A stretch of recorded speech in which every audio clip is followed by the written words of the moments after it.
Hi, everyone. Welcome. Today, we're going to be talking about the content in Chapter 6 of your textbook, Media as Educators, which is just a bunch of different topics related to understanding different ways that the media can help us learn.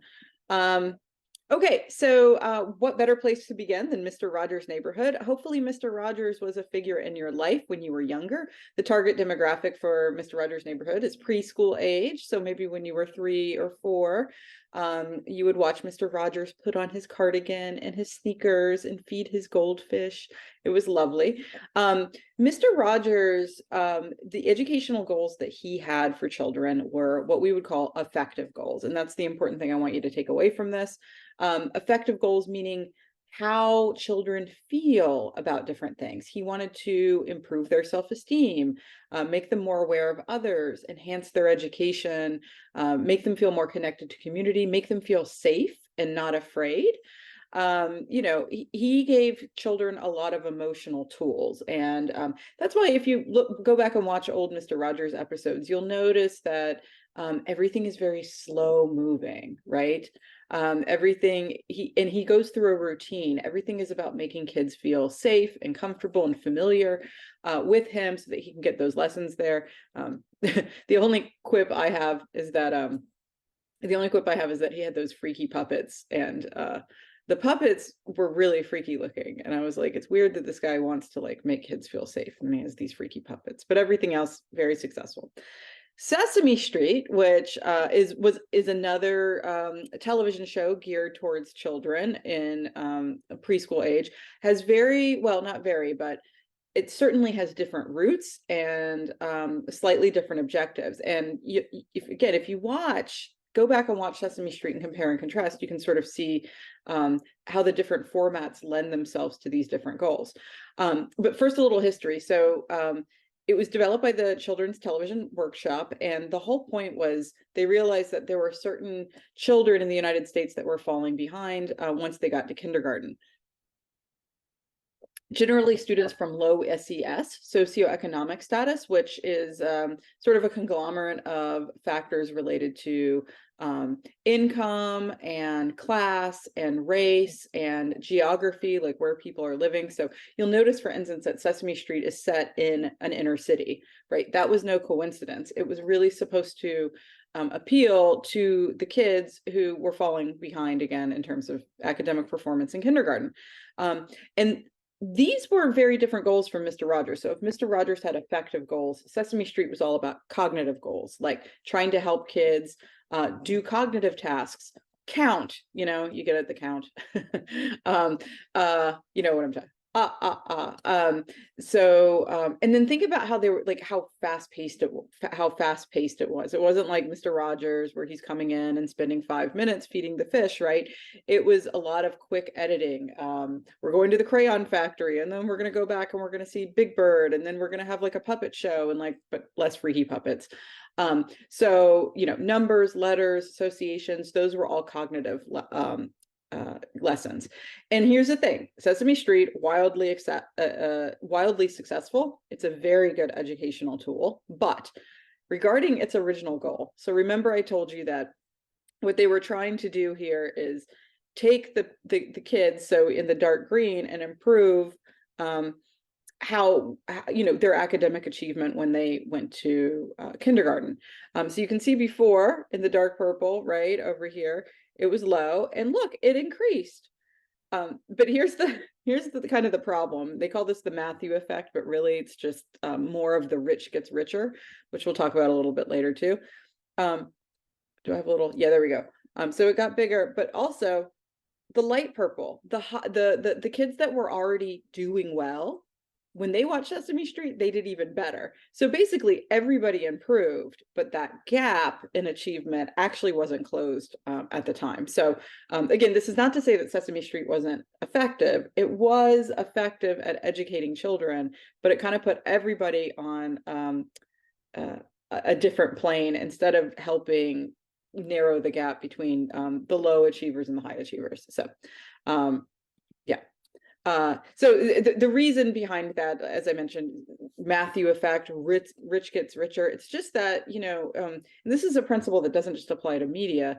It applies to a lot of social science findings, which is like people who already have certain types of advantages usually are able to reap the rewards of other types of initiatives. It's like once you're already on a good path, it's easier for you to stay on that good path and keep improving, where the poor tend to get a little poorer.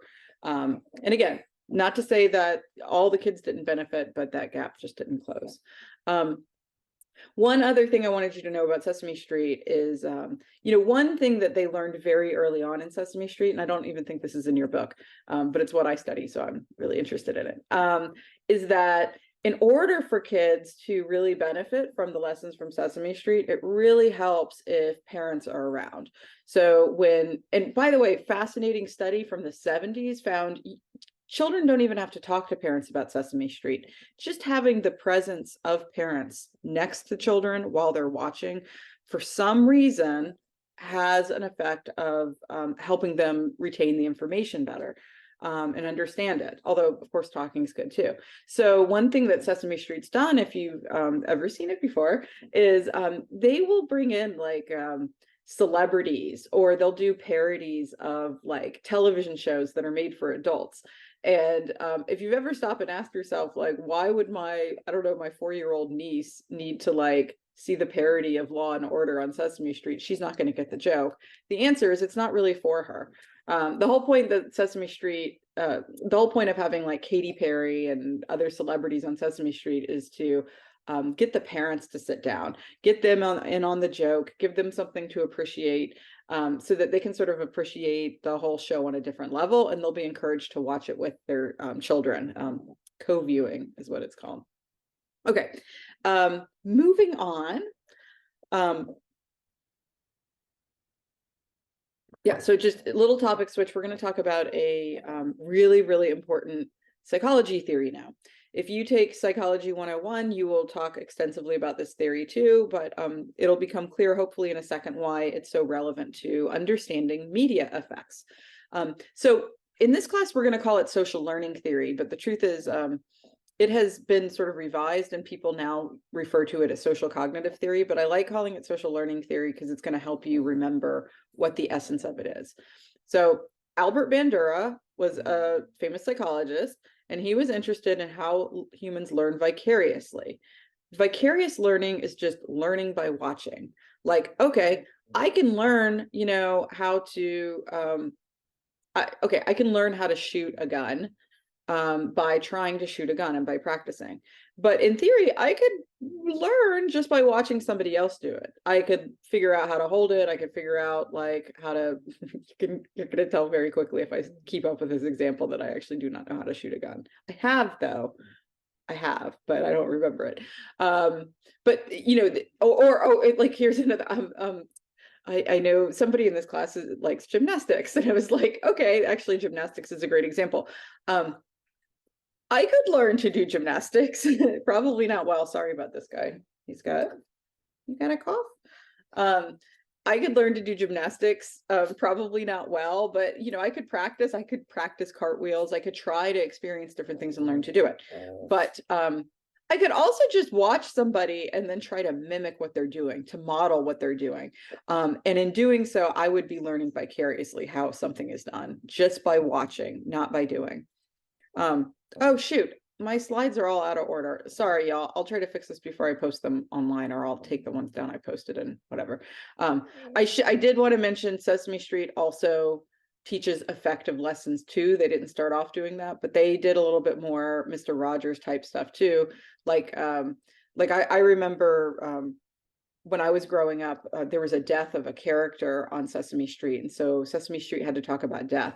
The only storyline that they never even aired, because Sesame Street does a lot of testing, was this is so sad to me. There was an episode where Snuffy's parents got divorced, and no matter how they did that episode, when they would pre-test it with kids beforehand, they found that the kids just really couldn't understand the concept of divorce, which is so brokenhearted. Like, they couldn't get it through their heads that like Snuffy's parents weren't upset with Snuffy and all this stuff. So they never aired that, but they do try to teach different types of effective lessons, social lessons, things like that.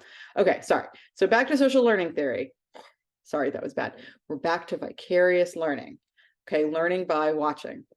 So now thinking about media learning, right?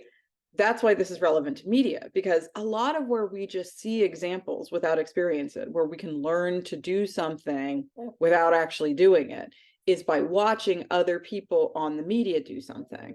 And honestly, I think this is why a lot of parents are so nervous about media's influence on children in particular. You ever watch kids watch wrestling?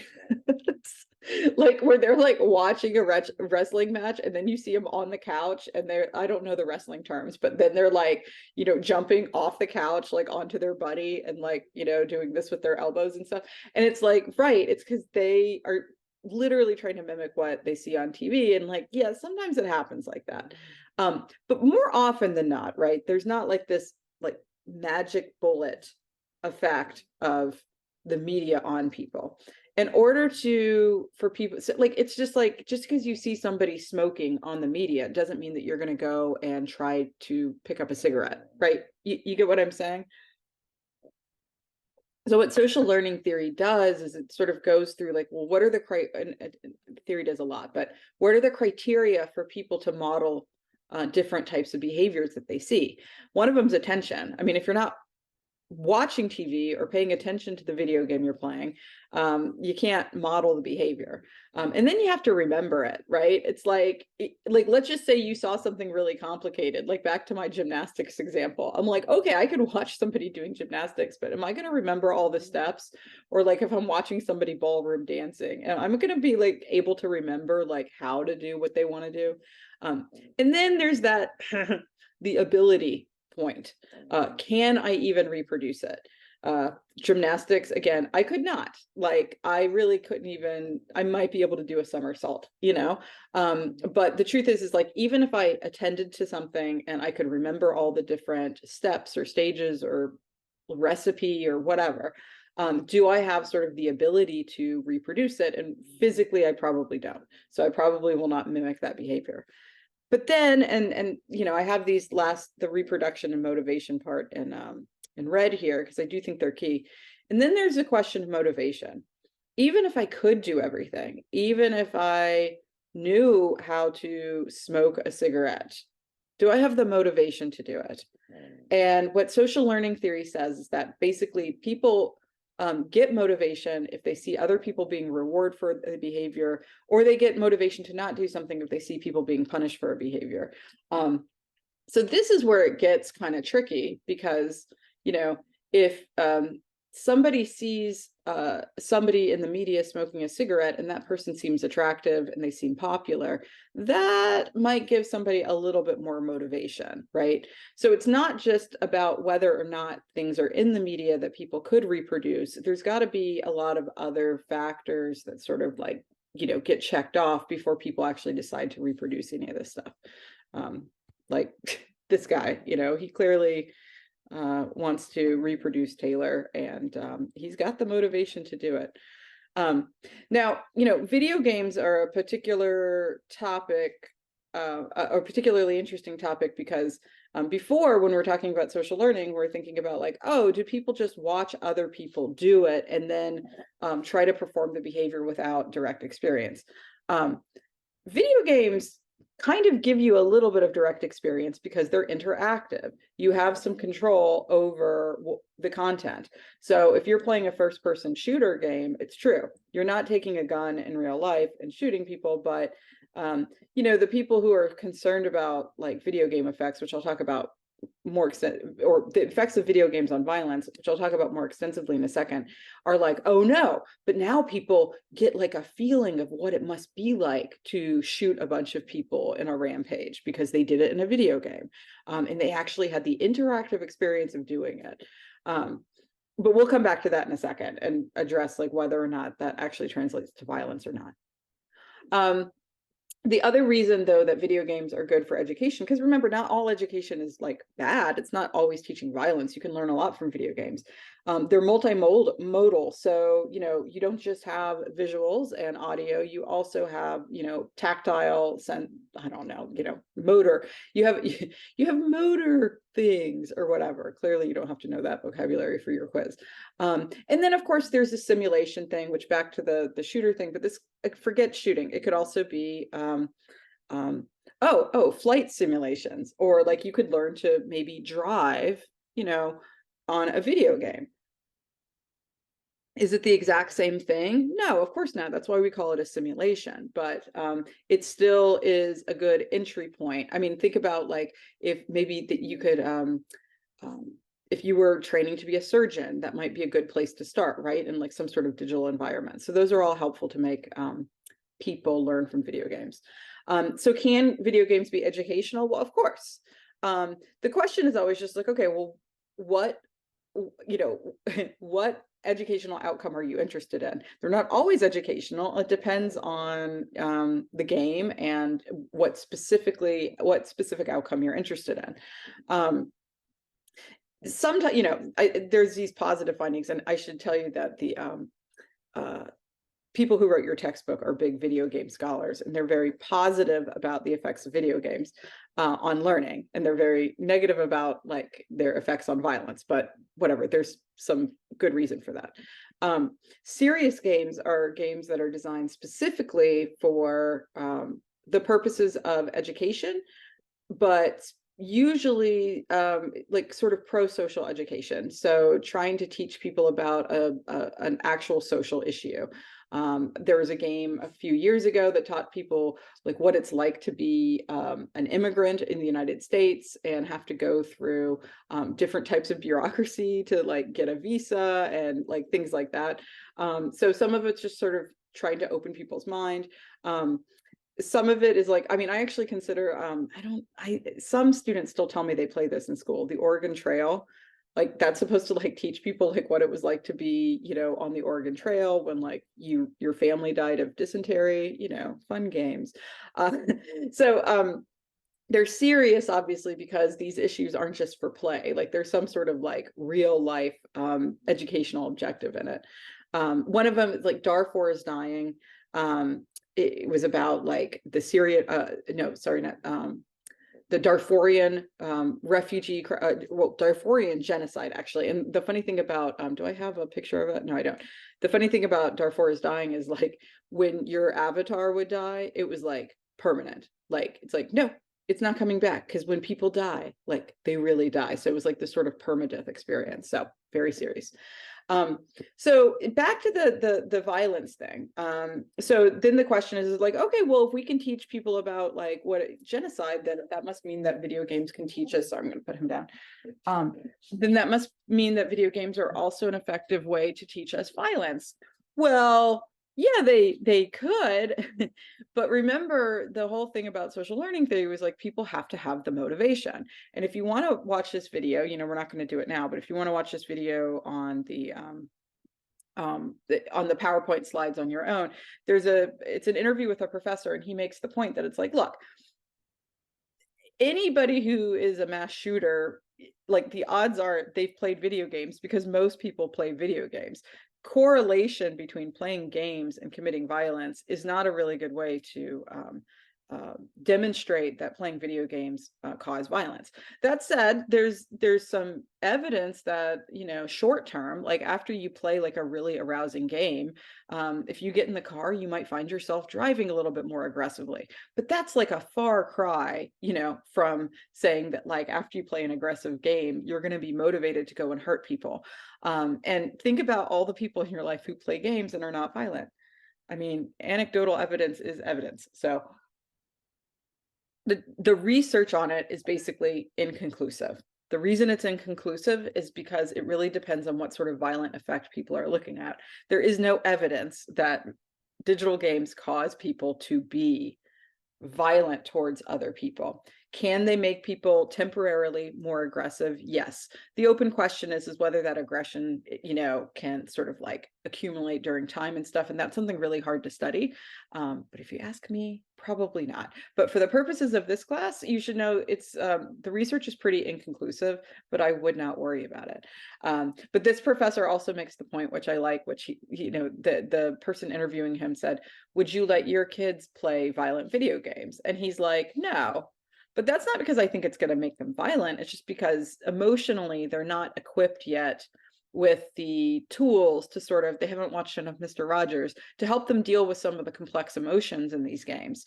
So there's other reasons why you might want to like censor children and other people from playing different types of games, but doesn't necessarily have to be about violence. Okay. So I am kind of wrapping up here. Then like just what about social media? Is it good for learning? I mean, again, the question is always like learning what? But in the classroom, I will say, for those, it's kind of funny to say this for an online class, but yeah, in the classroom, social media is bad for learning. And this probably is kind of intuitive if you think about it. They've even found that like having a laptop in class, like you using your laptop to take notes, is probably not a good idea. The reason is not because the laptop itself has any effects, but it's because you would be tempted to media multitask, to engage in other tasks. And while you're engaging in other tasks, you can't pay attention to the lecture or whatever activity you're doing. So it's really not about the media. It's about dividing your focus while you should be focusing on course content and things like that. Similarly, right, there's been all these studies that find that like, oh, people who consume a lot of media have lower GPA. There was like one about like students watching late night shows or something like that. And it was like, students who watch these shows, tend to get like worse grades or something like that. I don't remember. And listen, it doesn't mean those findings are wrong, but when you see findings like that, you always have to ask yourself, okay, but what is the reason for that? And sort of like the multitasking thing, where it's not like the media is making people stupid, right? That's not it. Time displacement is another thing. If you're watching, if you're streaming a show on Netflix, then you're probably not studying, right? So sometimes media takes us away from other things, and those other things are what suffer, and that's why you'll see different types of academic outcomes, like, but don't buy into the arguments about like, like I think I brought this up in another lecture, like using calculators is going to make you stupid, or it's not like there's some inherent quality in the media that intellectually impairs people or makes them bad students, right? It's not about that. Really, it's about our own attention and where we choose to put that attention. Okay, and that is it. So see you next time. Bye.